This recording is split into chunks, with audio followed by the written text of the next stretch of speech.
Hello बच्चों, model classes में आप सभी का फिर से स्वागत है और मैं हूं भगवान लाल कुमार। मैंने पिछली वीडियो में आपको समीकरण संतुलित करने की 7वें चरण के बारे में जिक्र किया था। आइए उसी के बारे में हम विस्तार से समझते हैं। अभी तक आपने समीकरण को संतुलित करना सीख लिया है। अब संतुलित रासायनिक समीकरण में जो एलिमेंट्स या कंपाउंड, तत्व या यौगिक इन्वॉल्व हैं, मतलब शामिल हैं, उनकी बारे में सूचनाएं देना। तो सूचना किन किन बातों की सूचना दी जाती है, उसमें दो तत्व शामिल है, दो बातें शामिल है, दो फैक्ट्स। पहले है भौतिक अवस्थाओं के बारे में। कौन के बारे में? भौतिक अवस्थाओं के बारे में, उनके फिजिकल स्टेट्स के बारे में। किनके बारे में? Physical states. किसके फिजिकल स्टेट्स? चाहे वे अभिकारक हो या उत्पाद हो, दोनों के बारे में, सबके बारे में। जितने भी तत्व या यौगिक अभिक्रिया में भाग लेते हैं, सबकी भौतिक अवस्थाओं के बारे में बताने के लिए। और दूसरा, रासायनिक अभिक्रिया की परिस्थितियों को बताने, रिएक्शन कंडीशन को बताने के लिए कि किस कंडीशन में, किस परिस्थिति में रिएक्शन होता है, इसको बताया। तो दो फैक्टर, दो तथ्य हैं। एक है भौतिक अवस्थाओं के बारे में, उनके फिजिकल स्टेट्स के बारे में, और दूसरा है अभिक्रिया की परिस्थितियों के बारे में, रिएक्शन कंडीशन के बारे में। आइए एक एक करके पढ़ते हैं। पहले पढ़ते हैं भौतिक अवस्थाओं के बारे में। अच्छा, हम इन दो बातों की सूचना, जिक्र या मेंशन क्यों करते हैं, पता है आपको? इसका मेंशन हम इसलिए करते हैं ताकि हमारा केमिकल इक्वेशन और अधिक सूचनादायक हो। केमिकल इक्वेशन क्या हो? और अधिक सूचनादायक हो, मोर इंफॉर्मेटिव हो। क्या हो? मोर इंफॉर्मेटिव। केमिकल इक्वेशन को और अधिक सूचनादायक बनाने के लिए, to make a chemical equation, क्या करने के लिए? मोर इंफॉर्मेटिव, और अधिक सूचनादायक, मतलब अधिक से अधिक सूचनाएं हमें उस केमिकल इक्वेशन से प्राप्त हो सकें, इसके लिए इसका प्रयोग किया जाता है। आइए फिजिकल स्टेट्स के बारे में। तो फिजिकल स्टेट आप जानते हैं, भौतिक अवस्थाएं कितनी होती है? ठोस, द्रव और गैस। एक और नया चीज है जलीय विलयन। क्या है? जलीय विलयन। ठोस यदि है, चाहे अभिकारक चाहे उत्पाद, तो उसके लिए स्मॉल, सबका स्मॉल का प्रयोग करेंगे, स्मॉल लेटर्स का प्रयोग करेंगे। स्मॉल लेटर एस, द्रव है तो स्मॉल एल, और गैस है तो जी। और यदि जलीय विलयन है तो उसके लिए ए क्यू लिखेंगे। S for solid, L for liquid के लिए, और जी गैस के लिए, और ए क्यू एक्वस के लिए। ठीक है? एक्वस का मतलब क्या होता है? जलीय विलयन का मतलब क्या होता है? जल में विलयन, घोल जिसको आप समझते हैं। सॉल्यूशन इन वाटर, वह यदि तत्व या यौगिक वाटर में सॉल्यूशन के रूप में है, दैट कंपाउंड्स और element is present as a solution in water, तो उसके लिए हम एक्वस, इसका होगा एक्वस के लिए प्रयोग करेंगे। और ये अभिकारक भी हो सकता है, उत्पाद भी हो सकता है, इट मे बी रिएक्टेंट और प्रोडक्ट्स, दोनों हो सकते हैं। दोनों के लिए ये सभी का प्रयोग करते हैं। क्लियर? आइए हमने जो पिछला समीकरण संतुलित किया था उसी को लेते हैं। देखिए यहां समीकरण हमने लिख दिया है और इसमें सभी भौतिक अवस्थाओं का जिक्र है। Fe सॉलिड है, तो यहाँ हाँ एक बात और ध्यान देना है कि जो भी स्मॉल लेटर लिखेंगे उसको ब्रैकेट के, स्मॉल ब्रैकेट के अंदर, कहाँ लिखेंगे, स्मॉल ब्रैकेट के अंदर, और उस तत्व के संकेत या रासायनिक सूत्र के बाद, तत्व के या रासायनिक यौगिक के रासायनिक सूत्र के बाद स्मॉल लेटर में इसको लिखेंगे। तो देखिए एफी के बाद स्मॉल लेटर में एस लिखा गया है, इसका अर्थ क्या है कि एफी सॉलिड रूप में है, ठोस रूप में है। इधर H2O के ब्रैकेट में G लिखा गया है। आप थोड़ा सा आश्चर्यचकित हो सकते हैं कि H2O तो जल होता है, यहाँ आपने G लिखा है, गैस के रूप में लिखा है। तो आप पढ़ेंगे आगे, हम पढ़ेंगे कि जो आयरन है वह नॉर्मल टेम्परेचर पे वाटर से रिएक्शन नहीं करता है, उसको वेपर के रूप में बदलना पड़ता है, वाष्प के रूप में, गर्म करके वाष्प के रूप में बदलना पड़ता है। तब उस कंडीशन में जाकर के यह H2O से रिएक्शन करता है, तो बनता है Fe3O4। यह सॉलिड के रूप में होता है, तो S लिखा हमने। और इधर भी देखिए H2 निकल रहा है, H2 तो गैस होता है, जानते हैं आप लोग, हाइड्रोजन, तो यहां हमने G लिखा है। ठीक, तो इसमें जितने भी अभिकारक हैं, जितने भी उत्पाद हैं, सबकी भौतिक अवस्थाओं के बारे में सिंबल के रूप में लिखे हैं हमने। क्या किया है हमने, सिंबल का प्रयोग किया है, पूरे का नहीं, किसका, प्रतीकों का, संकेतों का प्रयोग किया है। इसके लिए कौन सा संकेत है, उधर यहाँ सब लिख दिया गया है। किस तरह लिखेंगे, ब्रैकेट के अंदर लिखेंगे, स्मॉल ब्रैकेट के अंदर, स्मॉल लेटर में, और कहाँ लिखेंगे, कंपाउंड या यौगिक के रासायनिक सूत्र के दाहिनी तरफ ब्रैकेट में। ठीक है, कहाँ लिखेंगे, at the right side of the chemical फॉर्मूले ऑफ द कंपाउंड। ठीक है, प्रत्येक के इसी तरह से हम लिखेंगे।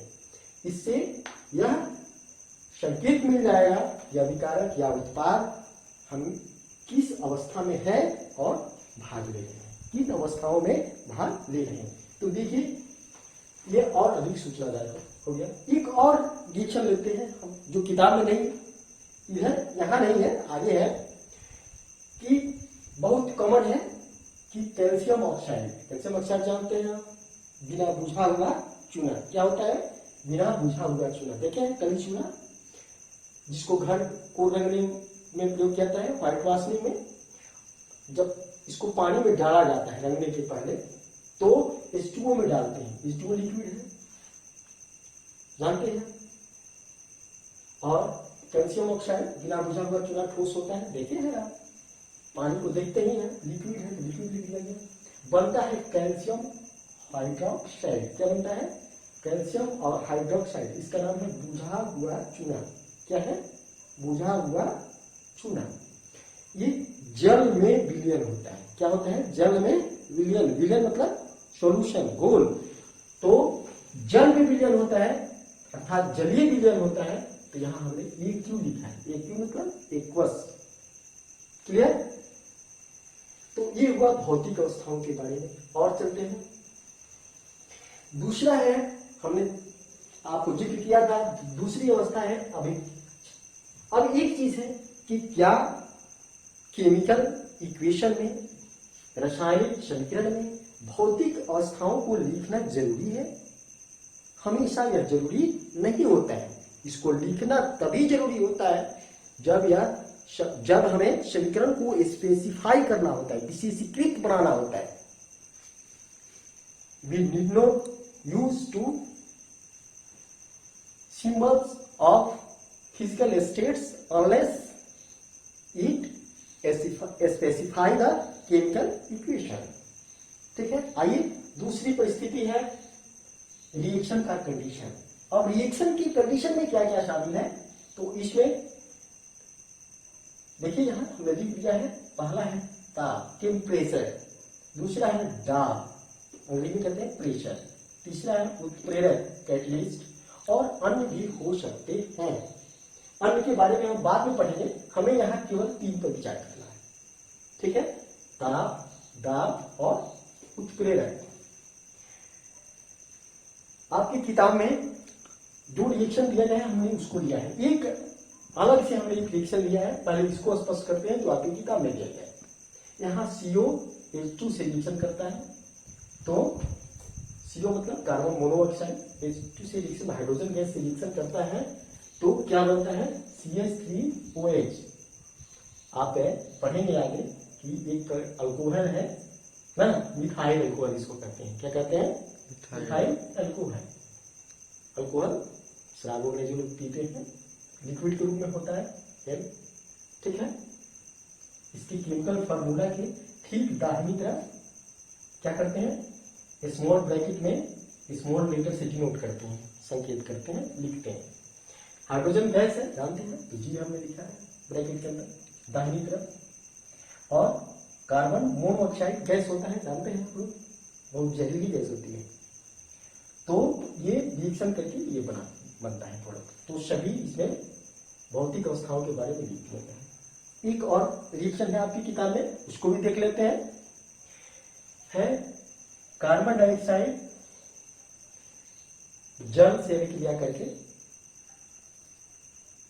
प्रकाश संश्लेषण की प्रक्रिया आप पढ़े होंगे या आप पढ़ेंगे, क्या बनाता है, ग्लूकोज। क्या बनाता है, ग्लूकोज। और ऑक्सीजन और जल, ये प्रकाश संश्लेषण की प्रक्रिया है। आप जीव विज्ञान की किताब में पढ़ेंगे, जीव विज्ञान में आप पढ़ेंगे, तो यहाँ CO2 गैस है, जीविका में H2O क्या है, लिक्विड है, तो यहाँ हम ब्रैकेट में क्या लिखेंगे, L, लिक्विड, ठीक है, स्मॉल है। और इधर ग्लूकोज एक्वस के रूप में प्राप्त होगा, जलीय विलयन के रूप में, तो AQ लिखा। O2 गैस, O2 भी यहाँ एक्वस के रूप में जल में ही घुला रहेगा, इसलिए यहाँ O2 हमने लिखा है एक्वस। और H2 प्राप्त होगा, H2O क्या होता है, लिक्विड होता है जानते हैं हम, तो L हमने लिखा।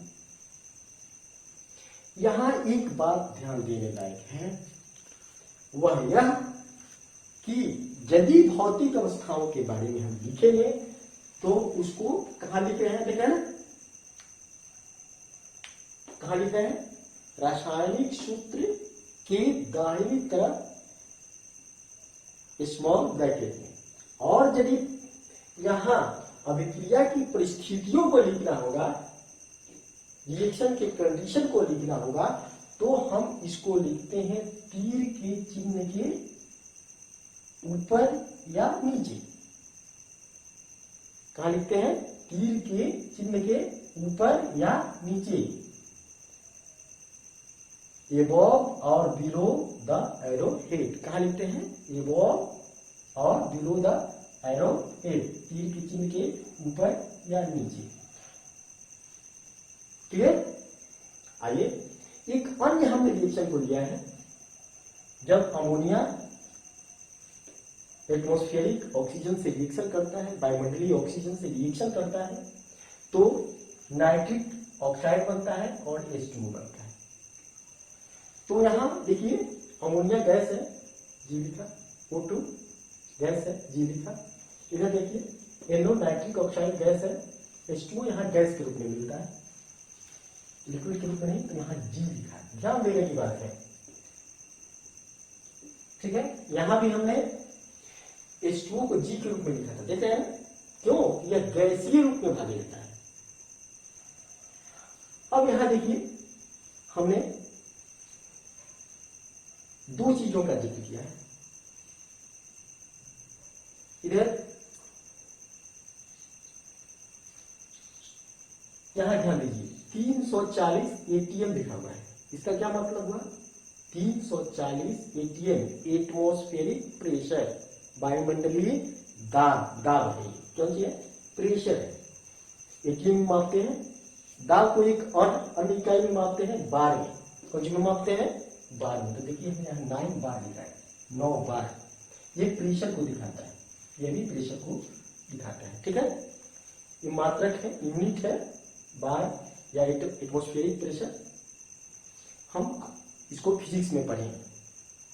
तो यहां हमने इस दाब को दिखा दिया, यहाँ हटा दिया। इसको तीर के चिन्ह के ऊपर या नीचे किधर आपका मन चाहे उधर लिख सकते हैं। यहाँ देखिए, यहाँ पीटी प्लेटिनम, इसको छोड़िए, अभी आगे एडवांस होगा तो हम पढ़ेंगे। प्लेटिनम यहाँ कैटलिस्ट के रूप में काम करता है। किसके रूप में? कैटलिस्ट, उत्प्रेरक के रूप में। उत्प्रेरक क्या होता है हम बताएंगे, या आप जानते होंगे। उत्प्रेरक वह पदार्थ होता है जो अभिक्रिया की गति को बढ़ा देता है। क्या करता है? प्रायः बढ़ाता है, अभिक्रिया की गति को परिवर्तित कर देता है, चेंज कर देता है। Catalyst changes the rate of reaction, rate of chemical reaction. Catalyst change, या इसको कहते हैं कैटलिस्ट, कैसे कर सकते हैं? Catalyst alter the rate of reaction, तो ये रेट ऑफ रिएक्शन को चेंज करता है। हमने एक ही को बात पढ़ा है। यहाँ 500 के लिखा है। के का मतलब क्या होगा? केल्विन। केल्विन किस चीज का यूनिट है पता है आपको? टेम्परेचर का। कौन सी क्या है? टेम्परेचर का। तो यहाँ परिस्थितियां दिखाई गई है कि 500 केल्विन टेम्परेचर और यहाँ प्लेटिनम और इतने बार प्रेशर की परिस्थिति में ही अमोनिया एटमॉस्फेरिक ऑक्सीजन से रिएक्शन करता है और नाइट्रिक ऑक्साइड और जल गैसीय रूप में हमें मिलते हैं। अन्य परिस्थितियां हमने यहाँ भी लिखा है। क्या लिखा है हमने? एक अन्य अदर कंडीशन भी हो सकती है। जैसे इसमें देखिए, सूर्य का प्रकाश चाहिए, प्रकाश संश्लेषण के लिए सूर्य का प्रकाश चाहिए और पौधे के हरे पत्तों में क्लोरोफिल चाहिए। आप जानते हैं कि विदाउट क्लोरोफिल, बिना क्लोरोफिल की फोटोसिंथेसिस की प्रोसेस नहीं होती, प्रकाश संश्लेषण की प्रक्रिया संपन्न नहीं हो सकती। तो यह क्लोरोफिल और सूर्य का प्रकाश इस रिएक्शन को होने की परिस्थितियां हैं, कंडीशन है, अन्यथा यह रिएक्शन नहीं होगा। Otherwise it reaction cannot take place. तो ये सभी परिस्थितियां हैं और इनको हम संकेतों के रूप में केमिकल इक्वेशन में लिखते हैं। किस तरह संकेत के रूप में लिखते हैं हमने लिख दिया, आप समझ लिए। हम समझते हैं कि अब आपको कोई कठिनाई नहीं होनी चाहिए। ठीक है बच्चों, हम फिर मिलते हैं आगे।